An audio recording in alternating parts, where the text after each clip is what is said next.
Selanjutnya yang berkaitan dengan mata pelajaran biologi ada jurusan kehutanan, pertanian, peternakan, dan perikanan dan kelautan. Nah, ini semuanya berkaitan dengan makhluk-makhluk hidup selain manusia gitu ya. Kehutanan ada tumbuhan hutan gitu. Pertanian juga, peternakan berkaitan sama hewan, perikanan juga sama hewan.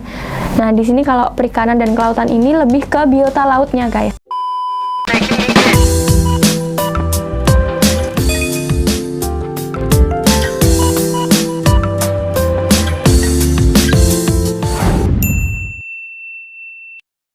Oke, mata pelajaran yang berkaitan dengan rumpun saintek udah selesai. Kita sekarang mau masuk ke rumpun soshum.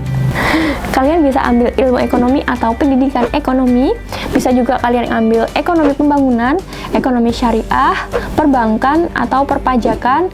Atau kalian bisa juga ngambil akuntansi ataupun bisnis gitu. Di semua ini berkaitan erat banget sama ekonomi, perhitungan-perhitungan ekonomi, dan mungkin yang berkaitan sama uang gitu.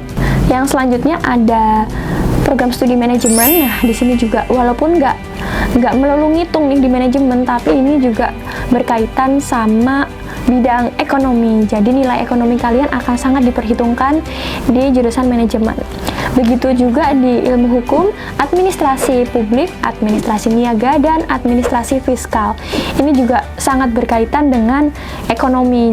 Jadi inilah kenapa nilai ekonomi kalian akan sangat diperhitungkan di jurusan yang aku sebutkan tadi.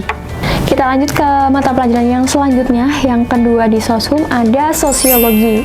Nah, sosiologi ini kan ilmu yang menerapkan bagaimana masyarakat berperilaku atau budaya yang ada di masyarakat gitu ya. Kalian bisa ambil sosiologi atau pendidikan sosiologi nih. Kalian juga bisa ngambil jurusan pendidikan IPS atau pendidikan PKN atau PPKN. Selanjutnya kalian juga bisa milih jurusan psikologi.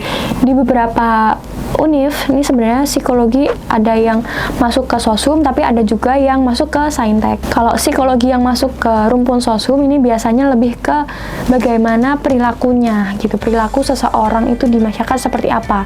Tapi kalau psikologi yang di rumpun saintek biasanya ini lebih ke anatomi atau bagaimana cara-cara organ tubuh ini bekerja sehingga mempengaruhi psikologi seseorang. Yang selanjutnya ada ilmu komunikasi dan juga antropologi. Nah, lagi-lagi ini adalah berkaitan sama bagaimana seseorang hidup sebagai makhluk sosial di masyarakat gitu ya. Terus selanjutnya ada ilmu politik, ilmu pemerintahan, ilmu hukum, dan kriminologi. Ini juga berkaitan sama sosiologi. Kenapa? Karena memang yang diurus ini berkaitan dengan manusia dan perilaku manusia juga. Jadi mata pelajaran sosiologi akan dipertimbangkan juga di jurusan yang aku sebutkan tadi. Selanjutnya ada kesejahteraan sosial, jurusan ilmu keluarga dan konsumen, jurusan bimbingan konseling, dan juga jurusan filsafat. Nah, mungkin yang menarik di beberapa yang aku sebutkan tadi adalah ini, ilmu keluarga dan konsumen. Ini cukup baru ya, jurusan ini atau program studi ini cukup baru dan kayaknya baru ada di IPB aja nih yang punya jurusan ilmu keluarga dan konsumen. Kita lanjut ke mata pelajaran geografi. Kalau kalian punya nilai tinggi di geografi, kalian bisa ambil geografi atau pendidikan geografi. Dan kalian juga bisa pilih geografi lingkungan atau mungkin teknik geodesi, teknik geomatika. Ini akan memperhitungkan atau menerapkan ilmu-ilmu geografi yang udah kalian dapatkan selama di SMA. Selanjutnya kalian bisa pilih jurusan arkeologi atau ilmu sejarah. Nah, kenapa ilmu sejarah ya? Karena sejarah kan berkaitan juga sama tempat, sama lokasi nih. Nah, jadi geografi ini juga diperhitungkan karena nanti kita bisa tahu nih letaknya ada di mana, di wilayah mana gitu. Sama juga dengan jurusan pariwisata. Di pariwisata ini kan kalian akan menemukan potensi pariwisata di sebuah wilayah. Jadi ini adalah bidang yang memerlukan penerapan geografi di dalamnya. Selanjutnya ada jurusan kartografi dan penginderaan jauh, sistem informasi geografi, meteorologi, dan perencanaan wilayah dan kota. Lagi-lagi, ilmu-ilmu kartografi dan sistem informasi geografi ini berkaitan sama pemetaan, guys. Jadi di sini kalian akan menerapkan banget nih ilmu geografi kalian, terutama yang berkaitan dengan peta dan juga penginderaan jauh gitu, untuk memprediksi suatu wilayah atau ada apa aja sih di wilayah itu. Nah, kayak gitu.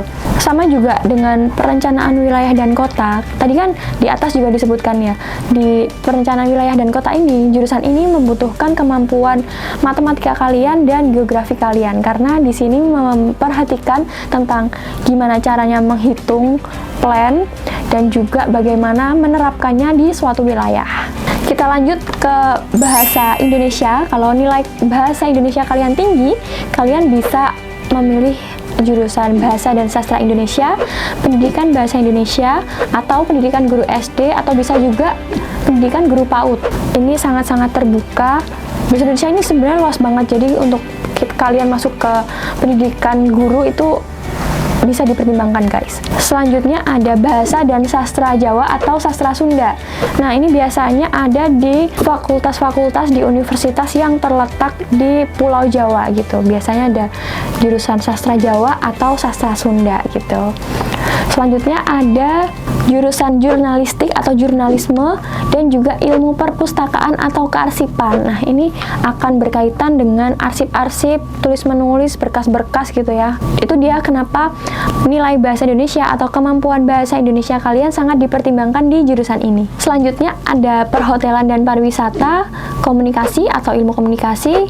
Yang kedua jurusan ini adalah berkaitan dengan service gitu, dan juga kalian berkomunikasi dengan orang lain. Jadi kenapa di sini membutuhkan kemampuan berbahasa Indonesia kalian. Selanjutnya kalian juga bisa milih jurusan seni. Ini bisa seni rupa, seni musik, atau desain komunikasi visual. Nah, ini jurusan seni ini bisa kalian pilih kalau nilai bahasa Indonesia kalian tinggi. Kalian juga bisa pilih jurusan yang mungkin berkaitan dengan film dan TV, ataupun jurusan broadcasting. Nah, ini juga sangat memperhitungkan nilai bahasa Indonesia kalian. Selanjutnya adalah bahasa Inggris. Nah, kalau kalian nilainya bahasa Inggris ini adalah nilai yang cukup tinggi atau paling tinggi di antara nilai yang lain, kalian bisa ambil jurusan hubungan internasional, bahasa dan sastra Inggris, atau mungkin pendidikan bahasa Inggris juga bisa. Atau kalian mau pilih bahasa dan sastra asing. Sastra asing ini bisa banyak banget, guys. Ada sastra Jerman, Prancis, Jepang, Cina, Korea, bahkan Rusia atau Belanda. Bahkan ada juga yang punya bahasa dan sastra Arab gitu, guys. Kalian bisa pilih, karena kemampuan sastra asing ini kan kalian akan saling translate gitu ya. Jadi ini kenapa membutuhkan kemampuan bahasa Inggris. Jadi di sini akan sangat memperhitungkan nilai bahasa Inggris kalian. Next ada jurusan pariwisata dan ilmu komunikasi. Kalau pariwisata sendiri nggak menutup kemungkinan kalian akan mengekspor wisata-wisata yang ada di luar juga, guys. Atau kalian kedatangan tamu dari luar, atau kalian akan berkomunikasi dengan orang luar gitu, orang asing gitu. Nah, kenapa di sini? Nah, itu dia alasan kenapa bahasa Inggris sangat diperhitungkan di jurusan pariwisata dan juga ilmu komunikasi. Oke guys, itu tadi beberapa referensi jurusan yang bisa kamu pilih berdasarkan nilai raportmu yang bisa kamu pilih nanti di SNMPTN nih.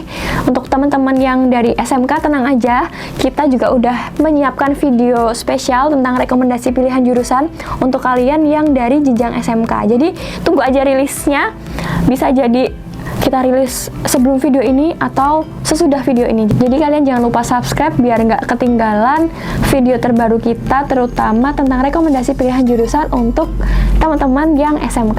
Nah, segitu dulu. Terima kasih untuk KS Rangers karena udah nonton video kita hari ini sampai akhir. Semoga video ini bisa bermanfaat dan kalian bisa memilih jurusan dengan lebih terbuka lagi. Jangan lupa untuk like, comment, subscribe, dan nyalakan lonceng kalian, serta kalian boleh share video ini ke seluruh sosial media kalian supaya kami di sini lebih semangat lagi untuk bikin konten yang bermanfaat untuk KS Rangers semua. Oh ya, kalian juga bisa request konten ke kita apapun tentang dunia pendidikan atau dunia perkuliahan. Kalian langsung komen aja di bawah, kita akan bikinin videonya. Yang terakhir, Last but not least, kalian jangan lupa untuk follow Instagram, Twitter, dan TikTok kita semuanya di @kampungsaal. See you on the next video. Bye!